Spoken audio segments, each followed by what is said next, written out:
world that is constantly changing, adapting, and rotating. We live in a world where philosophy, laws, are constantly revolving. However, we rarely get the time to stop and to consider some of the smaller things that are still important that are changing. Since the 16th century, power has changed immensely, and therefore it seemed that this is a good period to compare power now and then in order to analyse this question. The Oxford English Dictionary defines power as the capacity or ability to direct or influence the course of events or the behaviour of others. This means that power surrounds us, it encompasses us, and is all around. For example, I have power over influencing the way you may perceive power after this talk. I have power over my future, as do you, and many more people around the world. In order to make this comparison a bit more centralised, I'm going to focus on three key areas: political, social, and economic power. In terms of political power, a lot has changed through monarchy, government, and judiciary. But firstly, what do these three people have in common?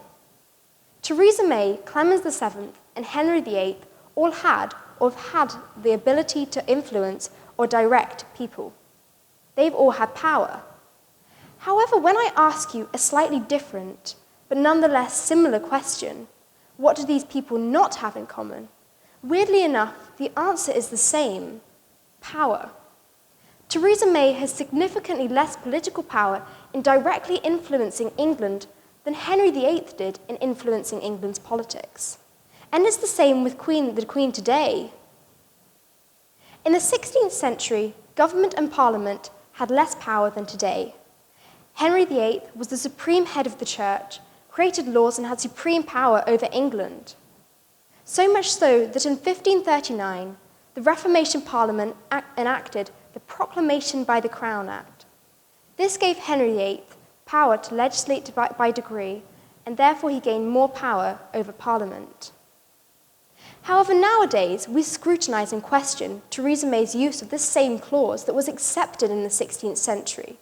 And so surely the way we perceive and view power has immensely changed if we are questioning the use of the same clause. Furthermore, if we compare Parliament today to what it was, we can see that actually the role of the monarch in Parliament has been greatly reduced.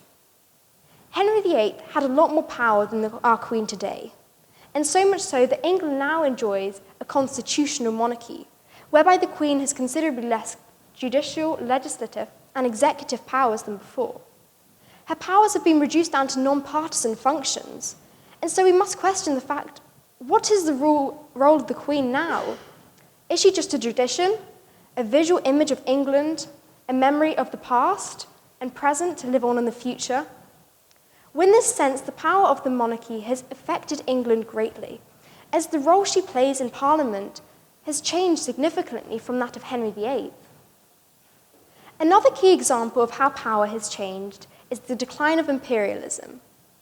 As you can see from the map, the 16th century boasted many powerful empires: the French colonial empire, the Habsburg Empire, the Kabul Empire, the Safavid dynasty, the Mughal Empire, and the Ottoman Empire, but the list goes on.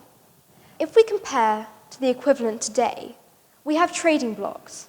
And I'm not saying there's less trading blocs now, but the power that trading blocs have is considerably different to that of empires. The trading blocs we have today expand the world just as much as empires, such as the European Union, APEC, ASEAN, CARICOM, NAFTA, Mercosur, and the list continues. However, if we compare, say, the Habsburg Empire, which was a powerful hegemony during the 16th century, with the equivalent of the European Union, we can see that actually the European Union has less power over the trading nations than that of the empires in the Habsburg Empire. During the 16th century, citizens were in a lot less control of their lives than today. Politics was corrupted, and religion was corrupted, and society was often run by potent aristocrats or monarchs. One of the most famous aristocracies being the House of Medici. The House of Medici was an Italian banking family that ruled Florence for many years. And in the 16th century, Cosimo I also expanded the empire to increase to the Grand Duchy of Tuscany.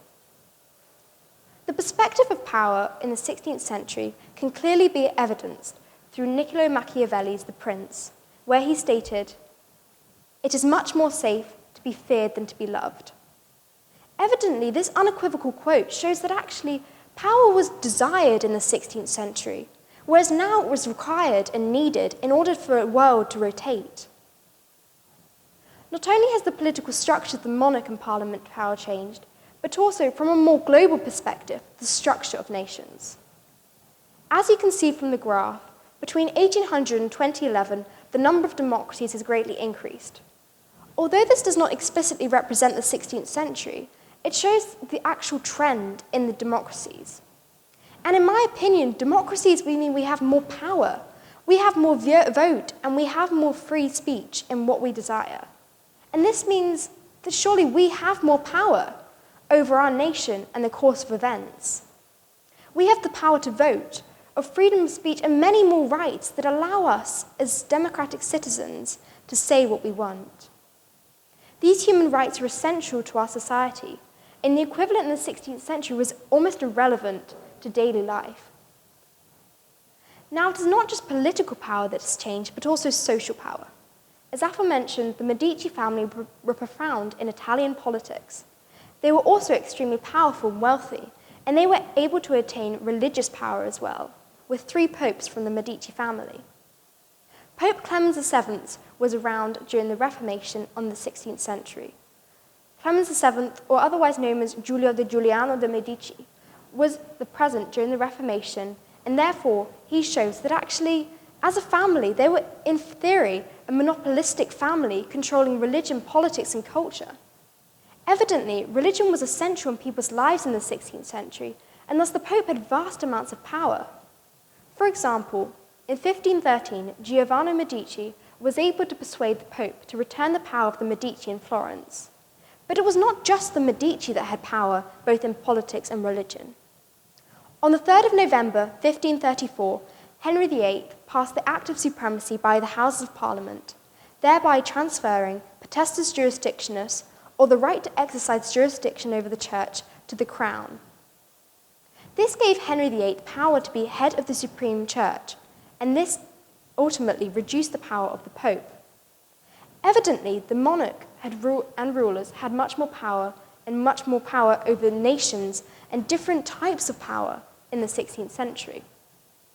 Now religion and politics is a lot more separate rather than being intertwined and combined. In the 16th century, religion ruled people's lives. The church owned land, taxes, and could change if you went to hell or heaven after purgatory, or so if you believed. For example, the Pope owned extensive lands in France and southern Italy and central Italy. But power also meant wealth and corruption in some sense. Many popes lavished their families and would build up armies to fight for them. However, now religion has a much more appropriate point in our lives.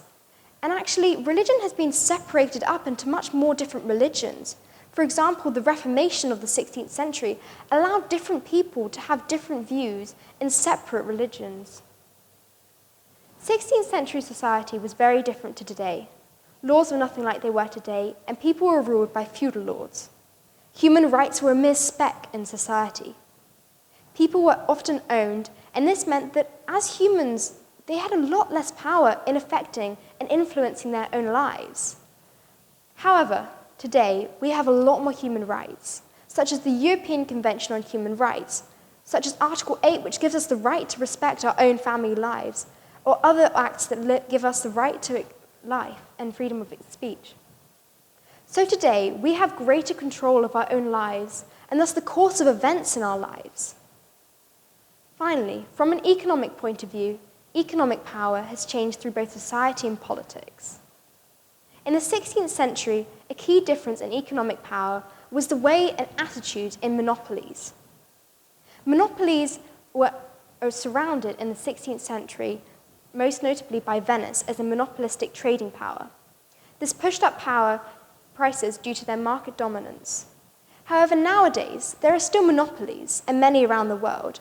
However, monopolies are normally restricted nowadays by legislation, such as the Competition Act of 1998, or the Enterprise Act of 2002, thereby making cartels illegal. This means that actually power is being perceived differently, as we're trying to target and reduce power nowadays, where in the 16th century it was allowed to occur, and it was normal, it was usual. In order to answer this question of how power has changed, it only seems right to question if the change of power is good or bad.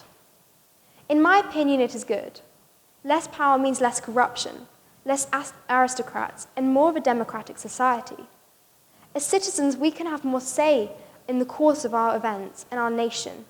We have more power, we can reduce the power of those above us, and this means that actually we have a more equal society. To this day, there are still nations that have leaders with unquestionable amounts of power, but these nations are undeveloped and isolated from the world. They represent how if there's too much power available, things are not always good, and that actually power can be almost destructive in a sense. In 1887, Lord Acton wrote a letter to Bishop Mandell Creighton with his concerns regarding the moral problem of writing about the corruption of popes in religious history. In one of his letters, he stated, "Power tends to corrupt, and absolute power corrupts absolutely. Great men are almost always bad men, even when they exercise influence and not authority." Ultimately, this shows that having power is not necessarily a good thing, and that it can sometimes reduce the influence of those that need influence. I believe that in the 16th century, a lot less people had more power, but now more people have less power. The more power we have as citizens, the more ability we have to say what we think as democratic people. And thus we are able to make our society more equal and more free. Thank you very much for listening.